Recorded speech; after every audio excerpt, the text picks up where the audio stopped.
വിഷയം പഠിക്കലാണ് നമ്മളെ ലക്ഷ്യം. ഇമാം റംലി പറയുന്നു. ഇമാം റംലിയോടൊരു ചോദ്യം. എന്താ ചോദ്യം? ചില ആളുകൾ ഇങ്ങനെ വിഷമഘട്ടങ്ങളിൽ ഒക്കെ യാ ശൈഖ് ഫുലാൻ, യാ റസൂലല്ലാഹ്, യാ ശൈഖ് മുഹിയുദ്ദീൻ ഇങ്ങനെയൊക്കെ ഇങ്ങനെ വിളിച്ച് കാവലിനെ തേടാറുണ്ട്. ഇങ്ങനെ തേടൽ അനുവദനീയമാണോ അല്ലേ? ഒരു ചോദ്യം. രണ്ടാമത്തെ ചോദ്യം, അങ്ങനെ ചോദിച്ചാൽ അവർക്കതിന് സഹായിക്കാൻ കഴിയുമോ ഇല്ലേ? രണ്ടാമത്തെ ചോദ്യം. ഇങ്ങനെയുള്ള ചോദ്യത്തിന് മറുപടി പറയുമ്പോ ആ ചോദ്യത്തിന് അത് അനുവദനീയമാണ് എന്ന് പറഞ്ഞിട്ട് ഇമാം റംലി പറയുന്നു, വലിർ റുസുലി പ്രവാചകന്മാര്, വല്ലംബിയായി അംബിയാ മുർസലുകൾക്കും, വല്ലൗലിയായി ഔലിയാക്കൾക്കും, വസ്സാലിഹീന സജ്ജനങ്ങൾക്കും ഇഗാസത്തുൻ സഹായിക്കാൻ കഴിയും.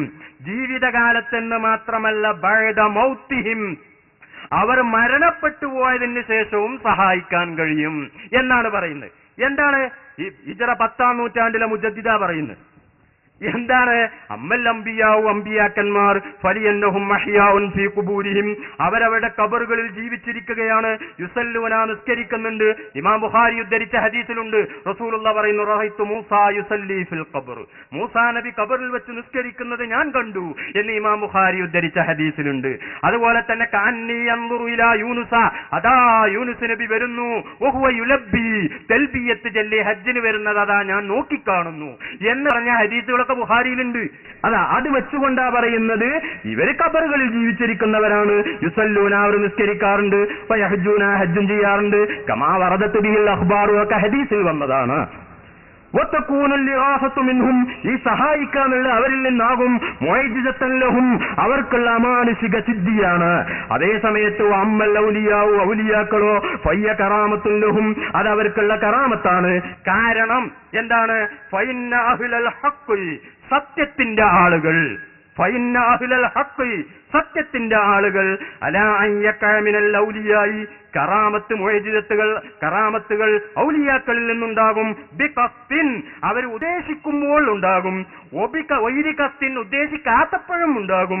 ഉമൂറുൻ ഖാരിഖത്തുൻ ലിൽ ആദ, അസാധാരണ സംഭവങ്ങൾ എന്ന് ഈ പുസ്തകത്തിൽ 10-ാം നൂറ്റാണ്ടിലെ മുജദ്ദിദ് എന്ന് പരിചയപ്പെടുത്തിയ മഹാനായ ഇമാം റംലി റഹ്മഹുല്ലാഹ് അദ്ദേഹത്തിന്റെ ഫത്താവയുടെ 4-ാം വാള്യം 382-ാമത്തെ പേജിൽ പറഞ്ഞു. ഇനി ആയത്താളുണ്ട്.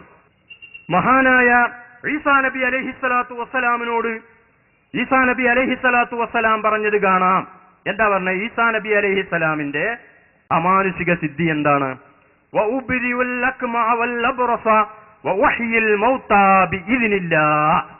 അതായത് ഓരോ പ്രവാചകന്മാർക്കും അവർക്ക് പ്രവാചകനാണെന്നുള്ള തെളിവിന് കൊടുക്കുന്നത് സാധാരണ നിൽക്കാനായിട്ട് കഴിയാത്തതാണ്. മൂസാ നബി അലൈഹിസ്സലാമിന്റെ കാലഘട്ടത്തിൽ സാഹിര്യങ്ങള് വലിയ ഉന്നതിയിലെത്തിക്കുന്ന ഒരു കാലമായിരുന്നു. അതുകൊണ്ട് എല്ലാ സാഹിര്യങ്ങളെയും പരാജയപ്പെടുന്ന ഒരു വടി മൂസാ നബിക്ക് കൊടുത്തത് അതുകൊണ്ടാണ്. അതേ സമയത്ത് ഈസാ നബി അലൈഹിസ്സലാമിന്റെ കാലത്ത് വൈദ്യശാസ്ത്രം അങ്ങേയറ്റം പുരോഗമിച്ച ഒരു കാലമായിരുന്നു. അതുകൊണ്ടേതായി അന്ന് മൂസാ നബി അലൈഹിസ്സലാമിന് കൊടുത്ത അമാനുഷിക സിദ്ധി എന്താണ്? ഉബ്രിഉൽ അക്മഅ, പ്രസവിക്കുന്ന സമയത്ത് തന്നെ കണ്ണില്ലാത്ത ആൾക്ക് കണ്ണു കൊടുക്കുക. പ്രസവിക്കുമ്പോൾ തന്നെ കണ്ണില്ലാത്ത ആൾക്കാണ് അക്മഹ് എന്ന് പറയാം, അവർക്ക് കണ്ണു കൊടുക്കുക. അതുപോലെ തന്നെ മറ്റൊന്ന് വൽ അബ്റസ, വെള്ളപ്പാണ്ട് രോഗിയെ സുഖപ്പെടുത്തുക. വെള്ളപ്പാണ്ട് രോഗത്തിന് മരുന്ന് അന്നുള്ള ഡോക്ടർമാർക്ക് അതിന് മരുന്ന് കൊടുക്കാൻ കഴിയൂല. ഇന്ന് കഴിയോ? വെള്ളപ്പാണ്ടിന് മരുന്ന് കണ്ടുപിടിച്ചിട്ടുണ്ടോ? വെള്ളപ്പാണ്ടിന് മരുന്ന് കണ്ടുപിടിച്ചിട്ടുണ്ടോ ഈ കാലത്ത്? ഏതായാലും വെള്ളപ്പാണ്ടിന് മരുന്ന് കൊടുക്കുക. വഹ്യിൽ മൗത, മരിച്ചവരെ ജീവിപ്പിക്കുക. അതിനിപ്പോ ഏതായാലും ഒന്നും കഴിയൂല. വഹ്യിൽ മൗത, ഇതൊക്കെ എങ്ങനെയാണ് ചെയ്യുന്നത്? എന്റെ സ്വന്തം കഴിവുകൊണ്ടല്ല, ബിഇദ്നില്ലാഹ്, അള്ളാഹുവിന്റെ സമ്മതപ്രകാരം, അള്ളാഹുവിന്റെ വേണ്ടുക പ്രകാരം, അള്ളാഹുവിന്റെ ഉദ്ദേശപ്രകാരം. ഇതിന് പറഞ്ഞതിന് സമ്മതം എന്ന് മാത്രമല്ല അർത്ഥം, ഖളാ വേണ്ടുക എന്നർത്ഥമുണ്ട്, അതുപോലെ തന്നെ ഉദ്ദേശം എന്നർത്ഥമുണ്ട്. എല്ലാ അർത്ഥം ഇവിടെ ഉദ്ദേശമാണ്. അപ്പോ അള്ളാഹുവിന്റെ സമ്മതപ്രകാരം മരിച്ചവരെ ഞാൻ ജീവിപ്പിക്കും. അതുപോലെ തന്നെ വെള്ളപ്പാണ്ട് രോഗിയെ ഞാൻ സുഖപ്പെടുത്തും. അതുപോലെ തന്നെ മറ്റു പ്രസവിക്കുന്ന സമയത്ത് കണ്ണില്ലാത്ത ആളുകൾക്ക് ഞാൻ കണ്ടുകൊടുക്കും. ഇങ്ങനെ ഈസാ നബി അലൈഹിസ്സലാം വാദിച്ച സമയത്ത് മഹാനായ ഇമാം റാസി റഹ്മഹുല്ലാഹ് അദ്ദേഹത്തിന്റെ തഫ്സീറിൽ വിവരിക്കുന്നു, ആളുകൾ പോയിട്ട് ഏതായി ഈസാ നബി അലൈഹിസ്സലാമിനോട് ആവശ്യപ്പെട്ടു. അതുപോലെ തന്നെ മറ്റൊരു സ്ഥലത്ത് പറഞ്ഞിട്ടുണ്ട്, ഒരു പക്ഷിനുണ്ടാക്കും. അന്നീ അഹ്ലുക്കുലക്കും മിനത്തീനി കഹയ്യത്തി ത്വയ്രി ഫംഫുഖു ഫീഹി ഫയകൂനു ത്വയ്റൻ ബിഇദ്നില്ലാഹ്. ഇത് വേറൊന്നാ, ഒരു പക്ഷിനുണ്ടാക്കിയിട്ട് റൂഹ് ഊതിയ പക്ഷിനെ പറക്കും. ഇങ്ങനെയൊക്കെ ഒരാൾ പറഞ്ഞു വന്ന ആളുകളൊന്നും പിന്നാലെ വിടുമല്ലോ, നിങ്ങളൊന്നുണ്ടാക്കി തന്നെ പിന്നാലെ വിടുമല്ലോ. അങ്ങനെ കൂടിയ സമയത്ത് കൂടി. അപ്പോ ഈസാ നബി അലൈഹി സ്വലാം അങ്ങനെ ഉണ്ടാക്കി എന്ന് ഈ ആയത്തിന്റെ തഫ്സീറിൽ റാസി പറഞ്ഞിട്ടുണ്ട്. ഇനി മാത്രമല്ല, ഒരു പ്രവാചകനാകണമെങ്കിൽ തന്നെ അങ്ങനെയുള്ള കഴിവുകൾ ഉണ്ടാകണം എന്ന് മഹാനായ ഇബ്നു ഹജറുൽ അസ്ഖലാനി റഹ്മഹുല്ല അദ്ദേഹത്തിന്റെ ഫതുഹുൽ ബാരിയിൽ മഹാനായ ഇമാം വസ്സാലി റഹ്മഹുല്ല തങ്ങളെ ഉദ്ധരിച്ച് പറഞ്ഞിട്ടുണ്ട്. അദ്ദേഹം പറയുന്നു, പ്രവാചകന്മാർക്ക് ഒരു വിശേഷണമുണ്ട്, പ്രവാചകനാകാനുള്ള വിശേഷണമാണ്. ഉദാഹരണമായിട്ട് നമ്മളെപ്പോലെ ആ പ്രവാചകനാകാൻ കഴിയൂല എന്നുള്ള കാര്യം ഉറപ്പാ. ഉദാഹരണമായിട്ട് ഞാൻ അത് വായിക്കുന്നതിന് മുമ്പ് ഒരു ഉദാഹരണം പറയാം. ഇപ്പൊ ജിബ്രീൽ അലൈഹി സ്വലാമിനെ കാണാൻ നമ്മളെ കണ്ടുകൊണ്ട് കഴിയൂല. ജിബ്രീലിന്റെ സംസാരം കേൾക്കാനും നമുക്ക് കഴിയില്ല. ജിബ്രീൽ വന്നാൽ നമ്മളെ കാണാൻ കഴിയോ? ഇവിടെ മലക്കുണ്ട് അറിയാം, നമ്മൾ നോക്കിയിട്ട് കാണുന്നില്ലല്ലോ. മലക്കിന്റെ ശബ്ദം കേൾക്കാനോ മലക്കുമായി സംസാരിക്കാനോ മലക്കുമായി ആശയവിനിമയം നടത്താനോ സാധാരണഗതിയിൽ ഒരു മനുഷ്യന് കഴിയില്ല. അതുകൊണ്ട് പിന്നെ ഏതാകണം? മലക്കിന്റെ പ്രകൃതിയൊന്ന് വേറെയാണ്, മനുഷ്യന്റെ പ്രകൃതിയൊന്ന് വേറെയാണ്. ആശയവിനിമയം നടക്കണമെങ്കിൽ പറയുന്ന ആളും പറയപ്പെടുന്ന ആളും തമ്മിൽ എന്തോ ഒരു ബന്ധം വേണം. ജിബ്രീൽ പറയുന്ന റസൂലിന് കേൾക്കാനും കഴിയൂല, മനസ്സിലാക്കാനും കഴിയൂലെങ്കിൽ പിന്നെ ആ ജിബ്രീലും റസൂലായിട്ടൊരു കാര്യമല്ല. അതുകൊണ്ട് തന്നെ ഫതുഹുൽ ബാരിയിൽ ഇമാം ബുഖാരി കിതാബ് കൈഫ കാന ബദുഉൽ വഹി ഇലാ റസൂലില്ലാഹി സ്വല്ലല്ലാഹു അലൈഹി വസല്ലം എന്ന ഹെഡിങ്ങിൽ ഒരു ഹദീസ് കൊണ്ടുവന്നിട്ടുണ്ട്. തങ്ങൾക്ക് വഹി കിട്ടൽ എങ്ങനെയാണ്? അഹ്യാനൻ യഅ്തീനിൽ വഹ്യു മിസ്ല സൽസലത്തിൽ ജറസി. ഇമാം ബുഖാരി ഉദ്ധരിച്ച ഹദീസ. ആ ഹദീസിൽ പറയുന്നുണ്ട്, മണി അടിക്കുന്ന ശബ്ദം പോലുള്ള ശബ്ദത്തിൽ ചിലപ്പോൾ എനിക്ക് വഹി വരാറുണ്ട്. ചില സമയത്ത് എനിക്ക് ജിബ്രീൽ ഒരു മനുഷ്യരൂപത്തിൽ വന്ന് അങ്ങനെയും വഹി തരാറുണ്ട്. രണ്ട് സന്ദർഭങ്ങൾ ഇമാം ബുഖാരിയുടെ ഹദീസിൽ ഉദ്ധരിക്കുന്നുണ്ട്. ഞാൻ വിശദീകരിക്കാം. ഉദാഹരണമായിട്ട്, അതായത് ജിബ്രീലിനെ കാണാനും ജിബ്രീൽ പറയുന്നത് മനസ്സിലാക്കാനും ജിബ്രീലിന്റെ ശബ്ദം കേൾക്കാനുള്ള ഒരു കഴിവ് റസൂലിനുണ്ടെങ്കിലേ ജിബ്രീലിൽ നിന്ന് ഈ വിഷയങ്ങൾ ഏറ്റെടുക്കാൻ റസൂലിന് കഴിയൂ. അതേ സമയത്ത് റസൂല് പൂർണ്ണമായും ജിബ്രീലിന്റെ മർത്തബയിലേക്ക് അങ്ങോട്ട് ഉയർന്നാലോ എന്ന ആ റസൂലിന് പിന്നെ സാധാരണക്കാരായ നമ്മളുമായി ആശയവിനിമയം നടത്താനും കഴിയില്ല. അതുകൊണ്ട് റസൂലിൽ രണ്ട് വകുപ്പ് വേണം. ആത്മീയമായ റസൂലിന് മലക്കൂത്തി പ്രകൃതിയും ശാരീരികമായ മനുഷ്യപ്രകൃതിയുമാണുള്ളത് എന്ന് ഈ ഹദീസ് വിശദീകരിച്ച് ഹാഫിദ് ഇബ്നു ഹജറുൽ അസ്ഖലാനി റഹ്മഹുല്ല അദ്ദേഹത്തിന്റെ ഫതുഹുൽ ബാരിയിൽ വളരെ വ്യക്തമായി പറഞ്ഞിട്ടുണ്ട്.